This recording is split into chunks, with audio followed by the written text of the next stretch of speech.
Agora você confere um bate-papo com o coordenador da floricultura da Emater DF, onde ele explica sobre a importância do cultivo de flores que atraem as abelhas para ter duas produções, a de mel e a de flores. Eu vou conversar com o Carlos Moraes, ele é coordenador da floricultura da Emater DF.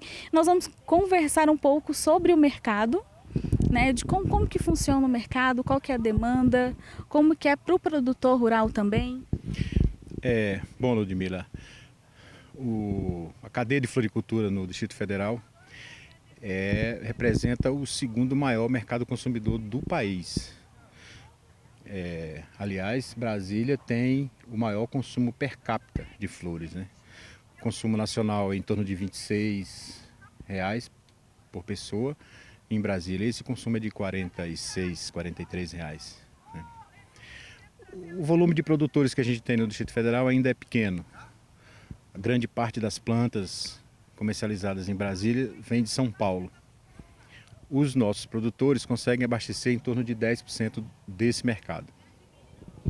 E em relação a essa questão, né, são poucos produtores, mas tem projetos de expansão também para aumentar essa produção? Claro, o que a gente quer evitar é uma disputa, uma concorrência com os produtos que vêm de São Paulo. Não há necessidade da gente fazer isso, até porque eles têm muito mais experiência e têm trabalhos muito mais antigos. O que a gente quer é que os produtores de Brasília consigam produzir aquilo que não tem vindo de São Paulo, ou pelo menos que a gente consegue apresentar no mercado de Brasília numa qualidade melhor.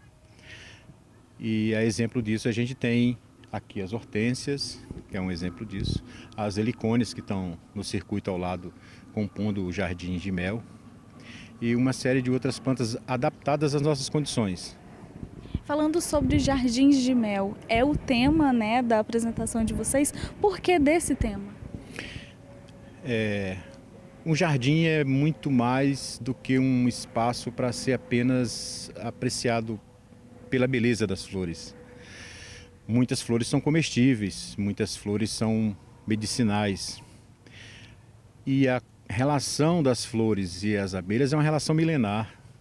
O que a gente quer mostrar para os nossos agricultores é que é possível criar abelha e ter a produção de mel em casa para o seu consumo, no seu jardim, no seu quintal, na sua horta, no seu pomar. Nós estamos aqui no circuito de floricultura. O que a gente quer mostrar para os produtores são espécies de flores atrativas para as abelhas. 90% das flores que estão no circuito esse ano são flores atrativas para a abelha. E quais que são essas espécies? O senhor pode enumerar alguma delas, falar um pouco das características das que vocês trouxeram para a AgroBrasília? De espécies de abelha ou de espécies de flores? Espécie de flores. As flores esse ano, Ludmila, são coadjuvantes. A vedete do circuito de floricultura esse ano são as abelhas. E aí nós estamos privilegiando as abelhas que têm maior ocorrência no Cerrado, Jataí e Mandaguari. Você já consumiu mel de Jataí? Sim, sim. Só para informação, o consumo per capita do brasileiro é de 60 gramas de mel. E se você cria uma colmeia de Jataí, que é uma das abelhas que produzem em pequena quantidade, ela produz aí 10, 20 vezes o consumo per capita do brasileiro. Um enxame, uma colmeia. É para mostrar exatamente isso, que é possível você criar pequenas quantidades de abelha e ter um volume de mel que vai dobrar, triplicar o consumo per capita da família brasileira. E além desse mel, o produtor também pode pensar nessa produção de flores também intensiva, ou às vezes ele foque só em uma produção para não causar nenhuma confusão? Não, a intenção de trazer as abelhas para o circuito de floricultura, que são abelhas nativas, não tem ferrão, não tem risco para as famílias. Elas podem ser criadas e devem ser criadas em casa.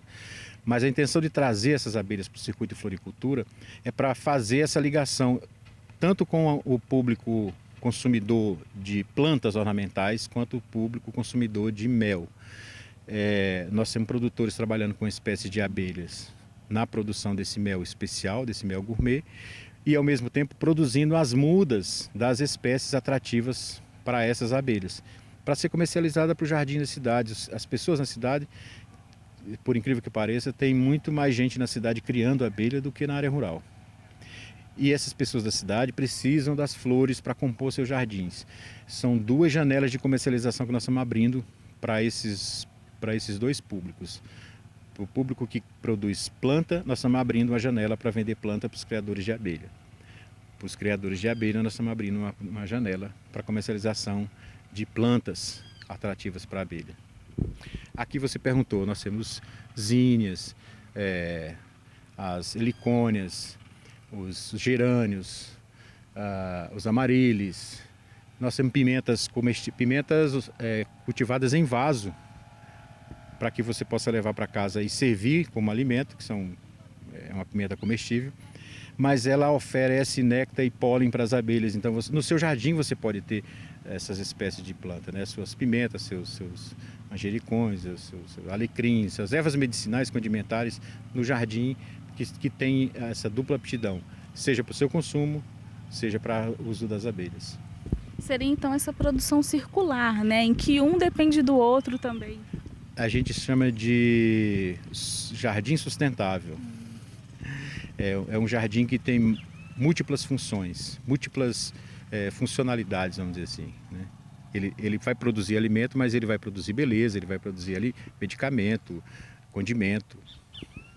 E para as pessoas que se interessarem nessa produção, você tem algumas dicas para poder passar? Qual que é o primeiro passo que elas precisam seguir para poder iniciar nessa produção, tanto de mel como na floricultura? Aqui no Distrito Federal nós temos 16 escritórios de Emater espalhados nas regiões administrativas. A recomendação é, quem vier aqui se interessar pela atividade, seja de produção de plantas ou da criação de abelha nativa, procure o escritório da Emater mais próximo da sua região, porque é lá que a gente faz o cadastro, os primeiros contatos com essas pessoas e aí dispara os treinamentos, as oficinas. Quero agradecer então a participação, Carlos, e nós vamos passar a semana aqui e com certeza vamos voltar aqui com mais informações, falar um pouco das abelhas, desse manejo também. Isso, vamos, na medida do possível, vamos fazer algumas imagens lá no nosso circuito É uma trilha de mel, nós estamos chamando assim. E aí você vai conhecer as abelhas jataías e as mandaguaris.